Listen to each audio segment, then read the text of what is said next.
Hello children, welcome back. This is lecture number 3 of chapter number 9, standard 10th. In the last lecture, we had seen about the wildlife diversity of India. We had also seen the topic wildlife on extinction. We had seen in detail about the different animals that were on the verge of extinction and which were found into India in olden times, but now they are not found.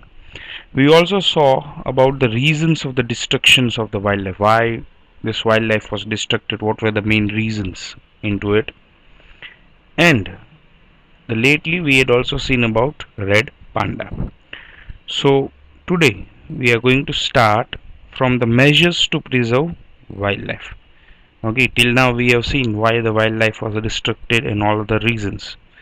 But now, what can be done or what measures can be taken to preserve the wildlife, we are going to see into this particular chapter.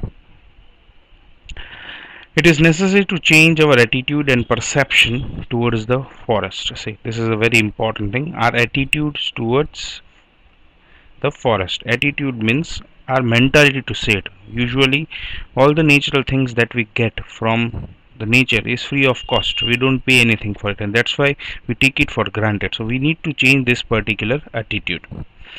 We consider it as a source of unlimited income. Say, as I told you, as we get it for free, we consider it as a source of unlimited income. We don't have to pay for it, and that's why we consider it free of cost, and which is a mistake. See, it tells that this is a mistake. It must be preserved. Okay, it must be preserved. Preserved is a very important word here. The natural things, the animals, birds, forest, mountains, waters, rivers, anything that we get from nature needs to be preserved. If we don't preserve it, there are all chances that it will be exhausted, it will be completed, right? And we have to strangle off without it. Only then the natural habitats of the wildlife can be saved. See, only then the natural habitat of the wildlife can be saved. Next point is maintain the balance of number between herbivores and carnivores. This is very important. The number of herbivores and carnivores in the forest should be maintained. Okay. Now, in the nature, there is a triangle. At the top, there are carnivores. In the second level are the herbivores, and the third level are the trees. Now herbivores eat trees and grass, while carnivores eat herbivores. Now if this is a chain, this is a circle. Okay, now if the population of any of this, trees, herbivores or carnivores, is decreased or increased, it may affect the other two. Just imagine that there is deforestation in an area. Due to that, the trees are cut off. Then what will happen? The herbivores won't get any food to eat, and due to that, their population will decrease. As their population will decrease, the carnivores won't get proper food, and that's why their population will also start decreasing. Okay, so this is a very important thing, and that's why there needs to be a balance. See, there needs to be a balance between the number of herbivores and carnivores in the forest. For this, steps like maintaining the water source in the forest and restriction on grazing of domestic animals should be taken. Okay, and that's why what steps should be taken? Then the water sources into the forest should be maintained and should be kept up to date so that the animals can get proper water. Second, there should be a restriction on domestic animals for grazing into the forest. They should not be allowed to graze in the forest, or there should be a limitation so that the forest can be restricted or can be kept for the herbivores which are living inside the forest, and this is a way in which we can solve this particular problem and maintain the balance between the number of herbivores and carnivores. Next, there should be strict laws for banning hunting. This is very important. Already hunting is already banned in India, okay, but there should be, the law should be more stricter. Those laws should be implemented very harshly, okay, very strongly, severely. Heavy punishment should be inflicted for illegal mining into forest. See, there are mining also done which is illegal, and a heavy fine should be imposed. Even prisons should be done if illegally such kind of activities are carried out. It is necessary to make such arrangements which would not disturb the animal during their procreative period. Say, during their procreative period means mating period, there should be arrangement that the tourism into the forest should be reduced, and due to this the population of the animals will increase to a lot. A study should be made about likely effect of fisheries, forest gathering and tourism into forest. There should be a study made, there should be a discussion done, okay, that what is the effect of tourism on the fisheries, forest gatherings and other things, and accordingly steps should be taken for it, okay, whether the tourists should be allowed into the forest or should not. You might have seen many a times that the tourists who are going into the forest, they might be doing litter into the forest, they might be giving things, eatables to the animals which is not good for their health, and due to all such kind of things the population of the animals is affecting a lot. Programs should be arranged to bring widespread awareness. This is a most important point as per me. If there is awareness into the society, then the forest will have a great day, great time.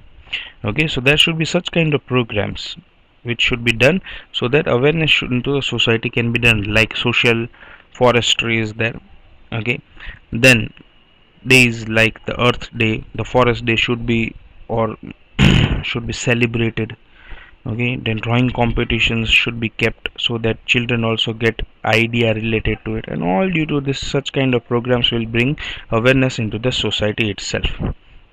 If the wildlife protection force is inactive, say, then pressure should be brought on them and the work should be given properly. Okay, there is a task force in the forest which is work of the task force is to protect the wildlife, but there are cases when they are very inactive, so we should see as an aware citizen, we should see that whether it is inactive or active.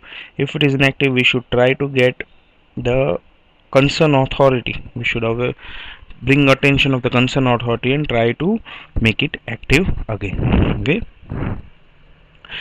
now things to know. Say, Ganga dolphin. Okay, this Ganga river dolphin found in the rivers of Brahmaputra and Ganga is a freshwater species. You might have seen into dolphins into sea, but here they are found into freshwater. Generally, it lives in the river having deep and calm water flow. It is found in Ganga river. It flows through one of the densely populated areas. See, it is found in Ganga, and that's why they are known as Ganga river. They are known as Ganga river dolphins. Due to the release of dirty water in river sediments due to deforestation, fisheries, navigation of rivers, industrial waste, etc., dangers have been created against the existence. Now, this is in rivers. You might have seen there are influx of the industries, all things are being put into it, and due to that there is a lot of pollution into the river, and due to that the population of this dolphins is decreasing. Apart from Ganga and Brahmaputra, there are few dolphins left in Chambal river. It comes to the surface very often to make su like sound, so it is also known by names of Susans, Susu or Suis. It is also found in the rivers neighboring the Nepal, Bangladesh. At present, the existence of Ganga is in danger. Right now, if you see, then the Ganga river dolphins are in a great danger.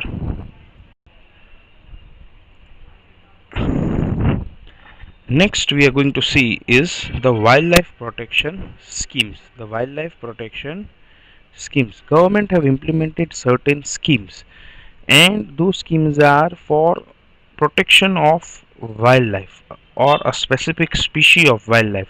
We are going to see about various schemes that the government have implemented. Okay, let us see. Some schemes are implemented in India to protect wildlife. Say, to India is protect wildlife.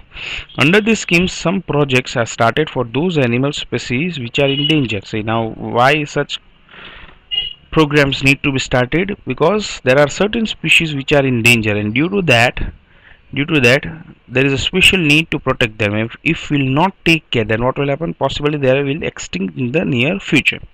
Let us know about some of the project in brief. Now you need to remember that all these projects can be asked as individual questions. At the same time, this whole can be asked as a large LQ. It can be asked as a large LQ. While this all tiger project, then the elephant, rhino, crocodile, all this can be asked as individual questions. So you need to remember each of them, and let's see what the details are.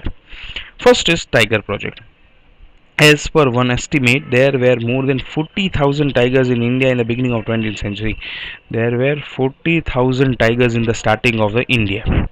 Due to the unrestricted illegal hunting and deforestation, there was a big danger in the existence of tigers. Due to illegal hunting and deforestation, these are the two main reasons due to which the population of tiger have gone down drastically.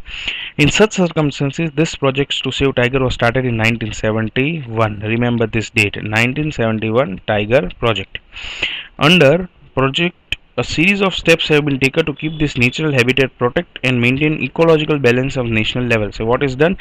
There are steps taken, like certain areas where the tiger are habituated, that are kept protected, and they have also taken step to maintain ecological balance at national level.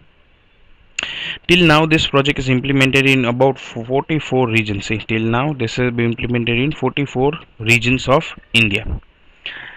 There are leopards. Okay, leopard belong to cat family. We know this. Okay, it is hold smaller statues compared to lion and tiger. Lion and tiger are the bigger cats in comparison to leopards. It is found everywhere in India. So, leopards are found everywhere in India, and leopards are different from cheetah.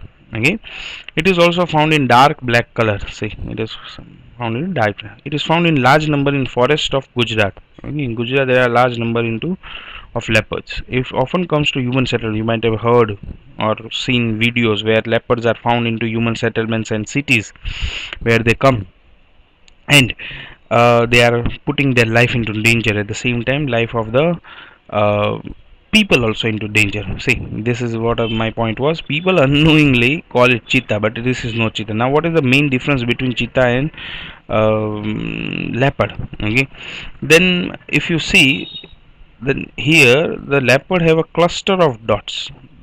They don't have a single dot but a cluster of dots, while cheetah have simple singular dots. This is the main difference. Second, cheetah is thinner in comparison to leopard. At the same time, cheetah's body is taller, okay, in comparison to leopard. So, and most important, cheetah is very very fast. Next, cheetah, it is totally extinct. See, this is very important. Totally extinct from forest. You cannot find, or you don't find cheetah into the forest of India, while you can find leopards into forest of India everywhere. Today it is found in Africa in natural habitat. Africa is the only place where you find it into natural habitat. In India it is found into captivity zoo. Okay, you can find into zoo some places, but in natural habitat you are not able to find it. The second project that we are going to talk is elephant. Recently there was a incident you might have seen into news where elephant was given a pineapple which was stuck with a explosive, and due to which the animal died, and that was a very very pathetic, uh, very very, and such incidents should not be carried out time. And again, that was a very inhuman incident, right? Later on there was also incident from one of the other states of India where explosive was given in the food to a cow, where a cow had and that exploded in the mouth of the cow, that almost destroyed, almost fluttered the mouth of the cow, and that was again very inhuman. Such kind of things should not be done. Okay, so we are talking about animal project. This project was started in 1990. Remember this date, 1990. It was started in 1992. Its main objective was to provide the elephants protection in natural habitats. As from the name we know that the main objective of this program was to provide elephant protection in the natural habitat and to protect habitat and their migratory corridors. See, now this is a new word for possibly. Now what is migration? Migration is going from one place to others. Now you might be knowing animals are known for their great sense. Okay, they usually live into group and they have a family of their own, so they migrate from one place to other, they go from one place to other. Okay, and for that usually they use same routes. Okay, now it happens that this migrated routes sometimes fall into the roads which are constructed or that are into the places, or we build roads on into this migratory corridor, and due to that it happens that a lot of elephants are killed.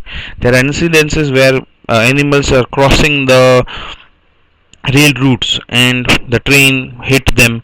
There are incidences where the elephants are crossing the roads and they met with an accident with a car or a truck and that thing. So due to that, the migratory corridor, the roads which they use for migration should also be protected in a way, in such a way that the animals are not disturbed or they are not killed. Today there are about 26 protection zones for elephant in the country. See how many? 26 zones for protection into our country. There are 26 places. 26 zones for elephant in the country are created. After the implementation of this project, there have been an increase in number of elephants. See, this is important point. After the implementation of this project, the number of into elephant into forest have increased. Besides, this project also works for the maintenance of domesticated elephant. Now in India, elephants are domesticated, okay, mainly in the southern side of India, the southern states, right? There are a lot of elephants which are domesticated, so this project also looks after them. It also sees that the elephants which are domesticated, which are kept as pet into temples or by individuals, they are also kept into a better conditions. Okay, sometimes it happens that they are kept in very pathetic, very bad conditions. So this elephant project also looks after the domesticated elephants, right? So in this particular lecture we'll keep till here. So what we have seen in today is mainly two things. As first was the measures of preservation of wildlife, how we can maintain wildlife. Okay, we also saw about Ganga river dolphin, then wildlife protection scheme, in that we saw about the tiger project, and we also saw about the elephant project.